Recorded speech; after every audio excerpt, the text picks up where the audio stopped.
Дэлхийн хамгийн олон тоотой 10 амьтан. Бүгдээрээ сайн байцгаана уу? Өмнө нь дэлхийн хамгийн ховор 11 амьтны талаар ярьж байсан бол өнөөдөр та бүхэндээ дэлхийн хамгийн олон тоотой 10 амьтны талаар ярихаар шийдлээ.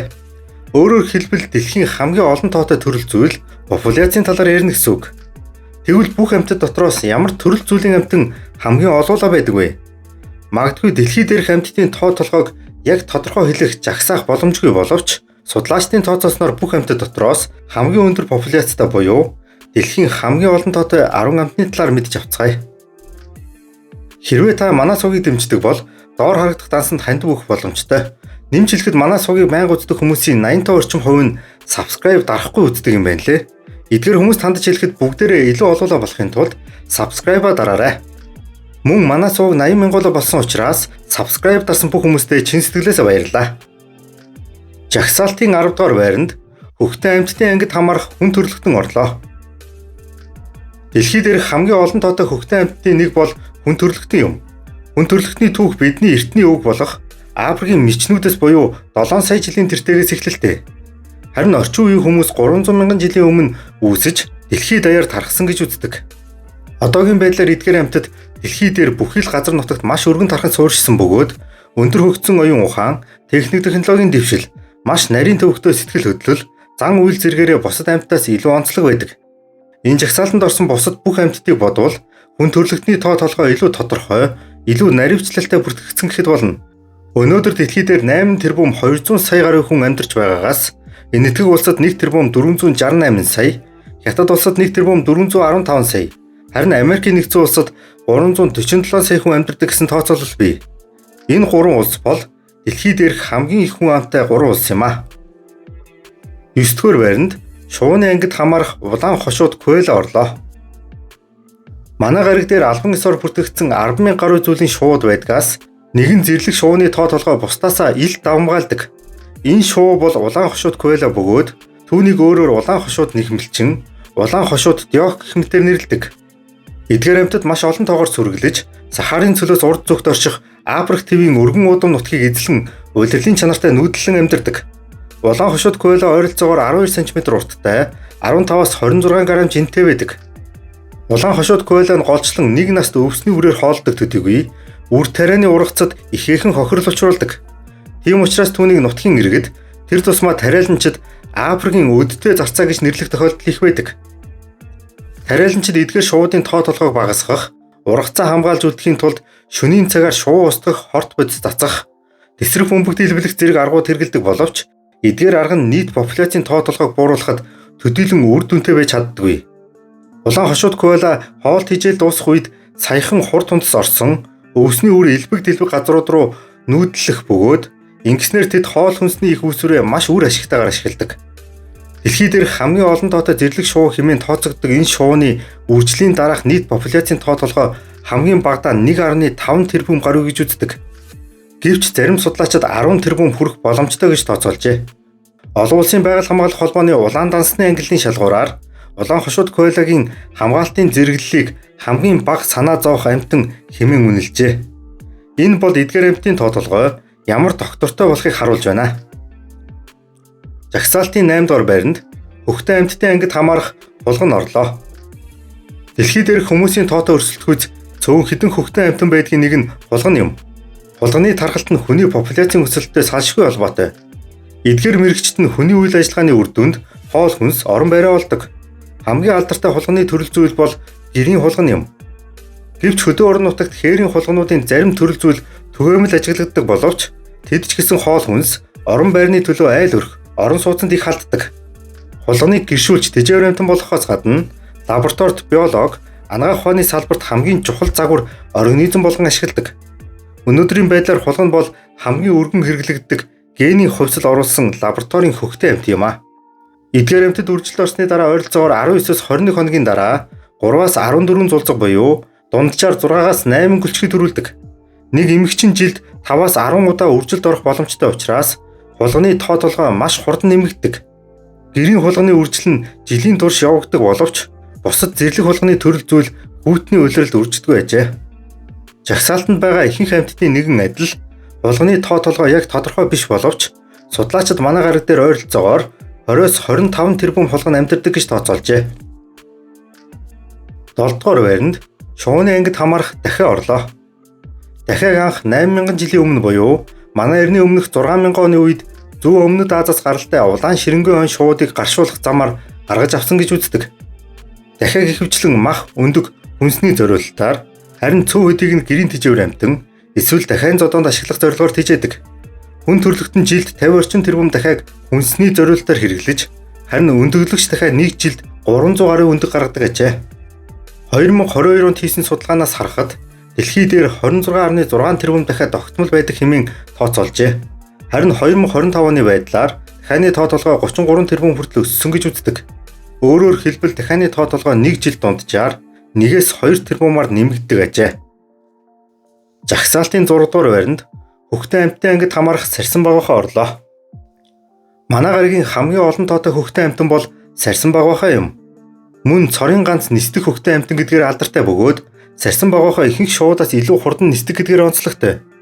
Эдгээр амьтад бүх хөхтөн амьтдын зүйлийн 20 орчим хувийг эзэлдэг бөгөөд одоогоор дор хаяж 1500 гаруй сарсан багийнхаа зүйл мэдэгдэж байна.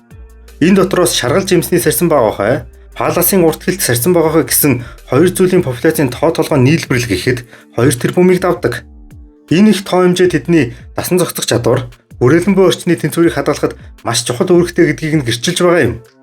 Манай гариг дээрх бүх сарсан багийнхаа тоо толгойг баттай хэлэх боломжгүй боловч судлаачдын үзэж байгаагаар хэдэн 10 тэрбумаас хэдэн 100 тэрбум хүртэл байх боломжтой гэж үзжээ. 5 дугаар байранд хоёр нутагтны ангид хамаарах мэлхий бах зэрэг амьтад орлоо. Одоогоор хоёр нутагтан амьтдын 8940 гаруй зүйл мэдэгдэж байгаа боловч жил бүр шинэ зүйлүүд нээгдэж байна. Дэлхийн хамгийн олон тоотой хоёр нутагтан амьтны тоо толгойг 100% баттай хэлж чадахгүй ч гэлээ. Энэ бол сүүлгүй хоёр нутагтан буюу мэлхий бах зэрэг гэдэг нь гарцаагүй юм а. Дэлхийн хамгийн их популяцтай мэлхийнүүдийн гол төлөөлөгч бол Европ даяар өргөн тархсан Европын энгийн мэлхий, Америк бух мэлхий, модны мэлхий, Африкийн сарват мэлхий зэрэг юм. Хэдийгээр манай гариг дээрх бүх мэлхийний тоо толгойг яг та гаргах боломжгүй боловч экологчид болон судлаачид хэд хэдэн аргуудыг ашиглан ойролцоогоор тооцоолдог. Жишээлбэл хээрийн судалгааны арга буюу тодорхой нутаг дэвсгэрт орчих боломжит бүх мэлхийг тоолж тухайн амьтны амьдрах боломжтой газар нутгийн нийт талбай дундчлан тооцох. Тооцооллын арга зүй буюу орчны температур, чийгшил, нуур болон ой модны тархалтанд суурилсан математик загвар ашиглан тоо хэмжээг тооцоолох гэх мэт олон аргачлал байдаг. Судлаачид эдгээр аргуудыг ашиглан дэлхий даяар 100 тэрбум орчим мэлхий байгаа гэж таамаглажээ. Зарим судалгаанд хамгийн ихдээ нэг их найд буюу 1000 тэрбум орчим мэлхий байх боломжтой гэж үзжээ. Гэвч эдгээр тоо хэмжээг 100% баттай биш гэдгийг дахин сануулах нь зүйтэй. Сүүлгүй хоёр нутагтны багт хамаарах мэлхий бах зэрэг амьтад дэлхий даяар элбэг дэлбэг хэвээр байгаа ч 1950-ад оноос хойш олон мэлхийн популяц буурч зүйлийн 3-1 орчим нь устдах аюул ороод байна. Жишээлбэл Монгол улсын улаан номонд зүүн гарын бах буюу ногоон бах, модны мэлхий, дорнодын мэлхий зэргийг бүс нутгийн хэмжээнд эмзэг хэмээн бүртгэжээ. Тийм учраас аливаа амьтдыг нарийн судалж, мэдлэг боловсролоо дээшлүүлж, хайрлан хамгаалах нь нэн чухал юм а. Жагсаалтын 4-р байранд загасны ангийн үсэрхэг амт загас орлоо. Үсэрхэг амт загасыг өөрөөр өргөс амт загас, гэрэлт загас, өнцөг амт загас гэх мэтээр нэрлэдэг. Эдгээр амьтад 2-30 см урттай, толгой эсвэл биеийн доод хэсэгт хэд хэдэн ногоон эсвэл улаан гэрэл ялгаруулдаг ботопоруудтай байдаг. Үсэрхэг амт загас далаа тэнгисийн гүнд нарны гэрэл үл тус харанхуй бүсэд магчин амьтаас өөрийгөө хамгаалах, өнгөлн далдлах үүднээс ихэвчлэн хар бараа өнгөтэй тааралдаг ажээ. Харин биеийн доод хэсэгт цуваа хэлбэртэй байрлах гэрэл гаргадаг эрхтнүүд нь өөр хоорондоо харилцах, далайн гүнээс дайрч болзошгүй магчин амьтдыг төөрөгдүүлэх зэрэг үүрэгтэй. Үүнээс гадна зарим төрөл зүйл нь феромон гэх химийн бодис ялгаруулах замаар ижлээ өөртөө татдаг ажээ. Далайн гадаргуугаас доош бүхэл бүтэн 1000 гаруй километр гүнд нарны гэрэл үл тусах түнэр харанхуй бүсэд хоол хүнс маш хомс бөгөөд өсгөлөн магчин амьтаар дүүрэн байдаг. Энэ хүнд нөхцөлд үсэрхэг амт загас шиг ийм жижиг биетэй загаснууд амьдрахад тун хэцүү. Тийм учраас тэдний гол чадвар нь маш хурдтай олон тоогоор өсч хүрчгэд байдаг. Тэдний тоо толгойг ойролцоогоор хэдэн 100 их найдаас 1 квадриллион буюу 10-14-өөс 10-15 зэрэг хүртэл тийм олон тоотой байх боломжтой гэж тооцоолжээ. Энэ ч утгаараа үсэрхэг амт загас дэлхийн бусад бүх загаснаас хамгийн олон тоотой байх маш өндөр магадaltaй бөгөөд өнөөдөр дэлхий дээрх хамгийн олон тоотой сээр нуруутан амьтан хэмээн үздэг ажээ. 3 дугаар байранд хавч хэлбэртний ангид хамаарах Кирилл орлоо. Кирилл бол сам хорхотой төстэй нэг төрлийн хавч хэлбэртэн бөгөөд далаа тэнгис даяар асар олуулаа бөөгнөрөн уртсгал даган хөвж бичил планктоноор хооллон амьдардаг. Өөрөөр хэлбэл Кирилл өөрийн амьдрах орчиндөө хоол хүнсний гинжин хэлхээний үндэс суурь нь болдог буюу аврах том хөх судал талим, далайн хав, оцон шувуу, далайн шууд, загас болон бусад далайн амьтдын хоол хүнсний гол их үүсвэр болдог. Кирилл нийт 85 орчим зүйлд хуваагдгаас ихэнх төрөл зүйл нь 1-2 см урттай, цөөн хэдэн зүйл нь 6-аас 15 см хүртэл урттай байдаг. Энэ дотроос Антарктидын Кирилл бусад төрөл зүйлээс илүү алдартай бөгөөд илүү олон тоотой байдаг. Антарктидын Кириллийн нийт биомассыг ойролцоогоор 379 сая тонн, зарим их сурвалжид 300-аас 500 сая тонн гэж тэмдэглэн үлдээжээ. Харин тоо хэмжээний хувьд 500 их найд, цаашлаад 1000 их найд буюу 1 квадриллион, монголоор 1 тоннмол хүртэл тоотой байдаг. Илүү тодорхой хэлбэл 5-ыг үржих нь 10-ын 14 зэргээс 10-ын 15 зэрэг хүртэл тийм олон тоотой амьдардаг ажээ. Энэ бүхнээс үзэхэд бусад бүх төрөл зүйлийн Кириллийн тоо хэмжээг оруулбал тэд ямар олуулаа болохыг төсөөлөхийн аргагүй юм а. Жагсаалтын 2 дугаар байранд Шавжийн ангид хамаарах шоргоолж орлоо. Шоргоолж бол эргэлзээгүй манай гариг дээрх хамгийн олон тоотой шавж юм. Эдгээр жижиг сээр нуруугүй амьтад Антарктидаас бусад бүх тивд амьдардаг. Тэдний гадаад төрөх, харагдах байдлын талаар ярих нь илүүц гэж үзээд шууд үндсэн сэдвтэ орцгоё. Дэлхий дээр нийт 13800 гаруй зүйлийн шоргоолж тогтоогдсон байдаг. Эрдэмтэд энэ бүх зүйлийн шоргоолжны тоо толгойг 20 квадриллион орчим гэж тооцоолжээ. Энэ бол 20 сая тэрбум буюу монголоор 20 тоннмол, 2 их тоннмол гэсэн үг. Илүү тодорхой хэлбэл 2-ыг үржих нь 10-ын 16 зэрэг хүртэл тийм олон тоотой амьдардаг ажээ. Гэхдээ зарим мэргэжилтнүүд шоргоолжны тоо толгойг 20 квадриллионоос хамаагүй их байж магадгүй гэж үздэг ажээ. Амьтны аймаг доторх хамгийн олон зүйлтэй хамгийн том анги бол 1.1 сая гаруй зүйлийг багтаасан Шавжийн анги бөгөөд эдгээр амьтад дотроос шоргоолж хамгийн олон тоотой нь мөн боловч үүнээс дутхааргүй олон тоотой шавж байдгийг хэлэх нь зүйтэй. Гэвч бичлэгээ илүү сонирхолтой болгохын тулд аль болох өөр ангид хамаарах амьтдыг оруулахыг хичээлээ.